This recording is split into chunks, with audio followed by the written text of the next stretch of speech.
Full equation for Trey Young and the Hawks and Tyler Hero at Miami.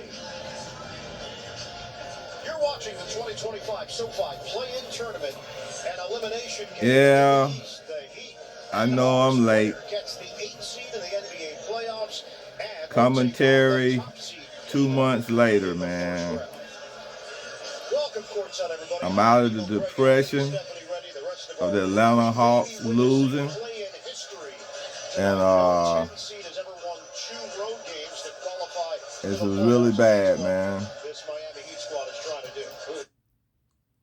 It was really bad, man, to see the Hawks go in there and lose to a 10th seed, bro. But I sort of blame this on the coach, man, and his rotation and his concept of everything, man, and the way he did everything, playing the short bench, playing Ning Yang, not playing the rookies and stuff like that. But I'm back again. Sorry it's been so long.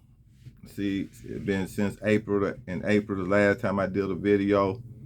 But I just got a few things as making my commentary for Atlanta sports, period, okay? What I want to do is I'm going to start with Atlanta Falcons, okay? So, the Atlanta Falcons, this is what's going on with the Atlanta Falcons, and this is my opinion with the Atlanta Falcons. I'm going to try to make this as quick as possible because it's a lot of stuff going on with Kirk Cousins and Michael Penix and, with the coaching staff and Pitts and everything. Now, regardless what happened with Pitts or who they decide to play, okay, at quarterback, play on defense and everything, it really doesn't matter. Now, this is very important right here, man. If I was the management of the Falcons right now, especially the coach of the Falcons right now, I would have personally stayed on course with the concept of the ideal of Kirk Cousins being the starting quarterback for 2 years and went and continued on that process. That's what I would have done. And then still prepare Michael Penix for this. Now, from my opinion, I don't understand why you're trying to run off Kirk Cousins, your backup quarterback, which is your backup quarterback now, that can possibly at some point in time, if Michael Penix get hurt or anything happen to him, we'll have a quarterback that can possibly come in and continue to winning. It just, to me, it just like it just flip-flop.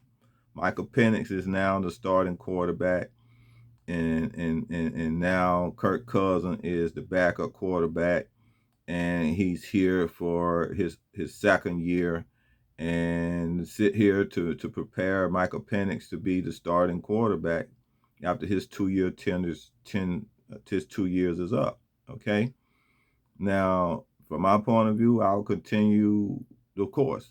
I would continue playing Kirk Cousins and as the starting quarterback, and then Michael Penix as the backup quarterback. And if Kirk Cousins go down, then we can just bring Michael Penix in. Don't make it no quarterback controversy or put one against the other. Make it a camaraderie for one to cheer for one another, and that they both have the mindset and the spirit of trying to win together. Okay, now that's my opinion just for the Atlanta Falcons. I hope the Falcons do well. Myself, I don't really have no confidence in Raheem as the coach, but I hope they do well. They might do just as well as they did last year. From what I've been seeing is that Vegas got them going 0-5 in the first 5 games, so I don't know. But I hope my Falcons do well. I really do. They did good in the draft and everything. Now it's up to the coach, how they're going to do things. I don't know why they're making a big deal about Kirk Cousins. I hope they just leave that alone and get and bring some peace to that, and make a decision on whether they're going to keep Pitts or not. Now, as for my Atlanta Braves, it's just some my opinion about what they should do if they want to try to break that losing streak. They was doing really good when cause it's something about, let me tell you why I keep saying play Eli White, making him, putting him out there and getting him some reps, enough reps so he can get that energy and that motor going again in a game. And I was because the reason I was saying it, because last year, just something about when that dude is really intrigued, a player that really have some responsibility in helping the Atlanta Braves win. Is something about they always goes on some kind of winning streak, and then when they change and remove that guy, they go on a losing streak.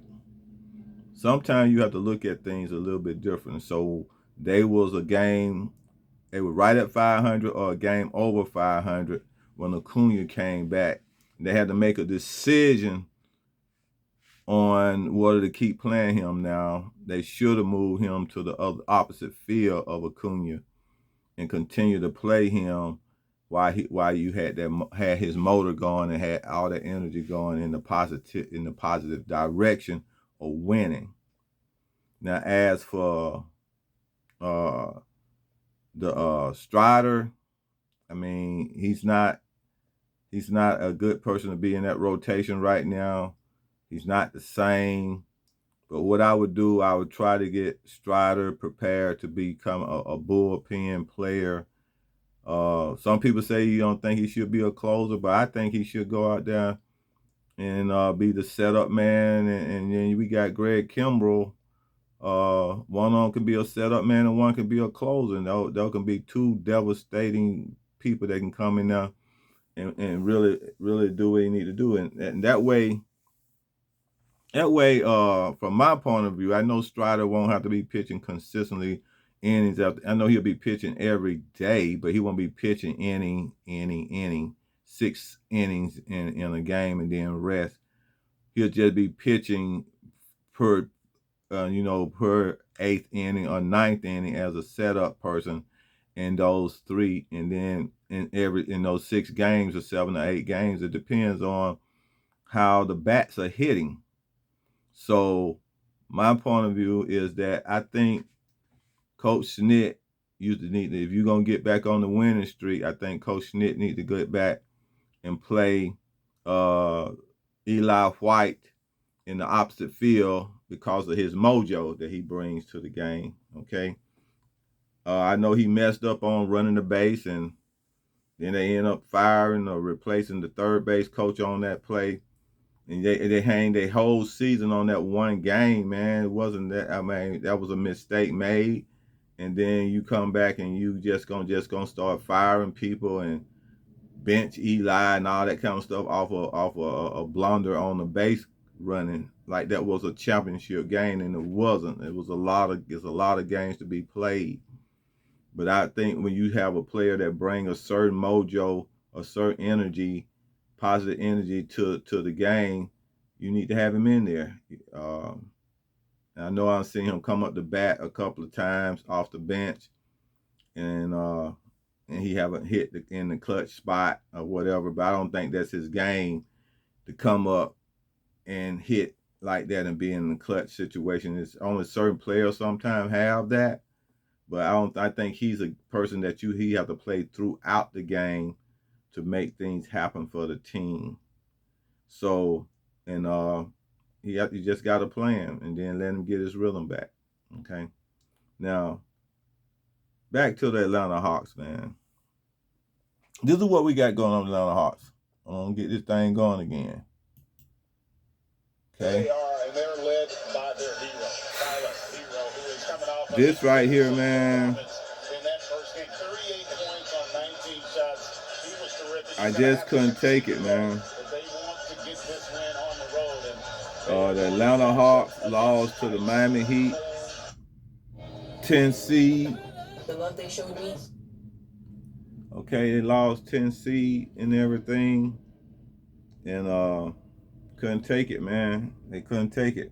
So A 7-8 game, 120 to So, you know, what I didn't like about the way Coach did was that he'll start Trey Young, Daniel, Richard Shea, Mo G, and Okongu as the starting five, and then he'll come back and make it look like Man and Ning Yang was the key. You know, I just didn't like that, man. I couldn't understand that concept of rotation. It was not smart to me. And never seen that type of rotation where you start your starting five, and your starting five is actually not the group that you have confidence in throughout the whole game. Not just through the first quarter, second quarter, or fourth quarter, whatever. I thought your starting five should be the ones that you have, you know, more confidence in than of the players, that any players on the bench. Well, obviously, the starting five that Coach Quinn started, he had no confidence in them at all. He just was just a tease, you know. It was a tease with Richard Shea. It was a tease with Mogay in that starting five, and it was saddening to me to see, you know, out in that five at the end of the game that we had Ning Yang, Levert, and Man closing those games out. Either though we came back and tied the game, I still say that it was not still a good rotation. But we end up losing to the 10th seed, you know. I think that at the end of that game, you know, when we did take it to overtime, I think if Coach would have took time out, cause I know they had to be tired on making that run to tie it up. And if Coach, I believe if Coach would have came out with the original starting five to open up in overtime, and then mix and match from there, we would have gave us some fresh legs, and maybe Richard Shea and Mogay and Dyson Daniel and Double O and Trey Young. I mean, even after Trey Young, if Trey Young with Vic Krejci coming in as a point for just a few seconds to give Trey Young a breather in that overtime, and then come back and put Trey Young in with the starting five, we could have probably have pulled that game off. Okay. Now, while you here, you know, you want to show Kool-Aid some love. I saw that I have before I slowed down a little bit, I saw that I have about 75 subscribers, and I would still like to get my subscribers going. You know, hit that notification bell when I do a video, subscribe, give me a thumbs up, and leave a comment. Now, the thing is that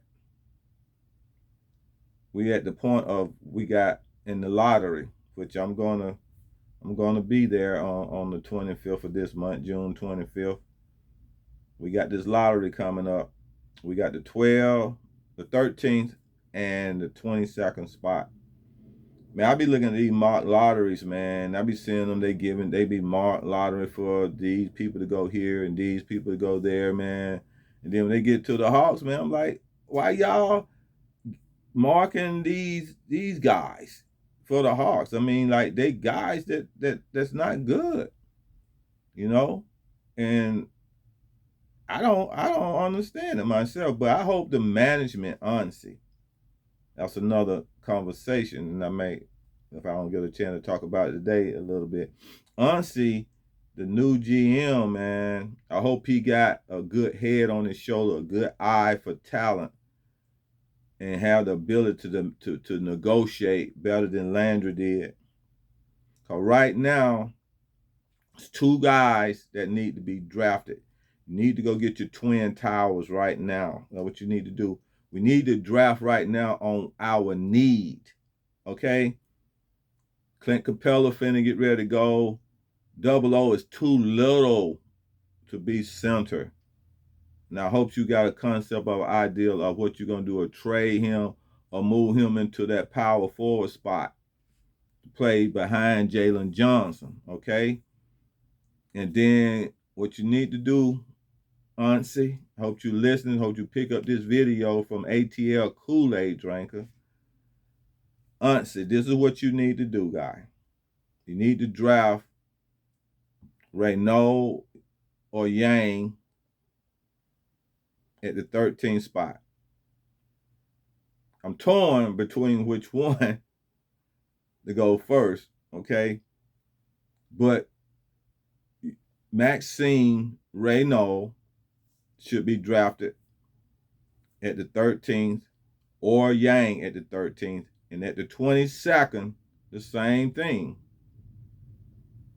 Whoever you take at 13, you take at 22 if they're available, okay? What I would do, I would probably take Hassan Yang at 13, and then at 22, take Maxine, and then go get Maxime Renault. Hassan, 7'2" center, young guy. Go ahead, plug him in and get ready and play him from day one. Okay, let him learn, start learning, playing with against the NBA. He was a CBA, professional CBA player. Let him go ahead and start playing and starting with the starting five as an NBA player. There's no time for going to get players that we got what we call we have to have is a project. No projects, no more projects. Okay? And develop, no more developing. Plug in and play. If they can't play, move them on, ship them on out. You need to see if they can play, and they can't play, ship them out. It ain't no developing. When it comes to basketball and athletes, man, they can play or they can't play. Okay? Go get Renault. And those are going to be your twin towers. And you start the process of building that team around Renault, Hassan, and Trae Young, and Ricochet, and Dyson Daniel, if you're going to stay put. Okay? If you're going to stay put. You're going to stay put. These are the guys, man. Get those guys. Have Double O be power forward behind Jalen Johnson. If you're going to stay put, let Jalen Johnson be your power forward. You see what I'm saying? Then you let Moji still be there. Then you could do whatever you want to do. If you want to stay young, or you want to bring back, if you want to not spend money and be like Indy, you know what I'm saying, under the cap, then you bring Barlow back, keep Moji, and then you'll go trade Larry Nance and maybe get maybe you go get you a real nice backup point guard. And I mean, you got some good pieces. Jacob Toppin is a good piece to look at. You got Plowden is a good piece, young piece to look at to keep y'all under the cap. See what I'm saying? Now I see one thing that looked like the owner want, and the owner, Tony Wrestler, want Kevin Durant. And honestly, if you can pull off this and get Kevin Durant, then you earn your money. And if you can pull off and make a deal to get Giannis,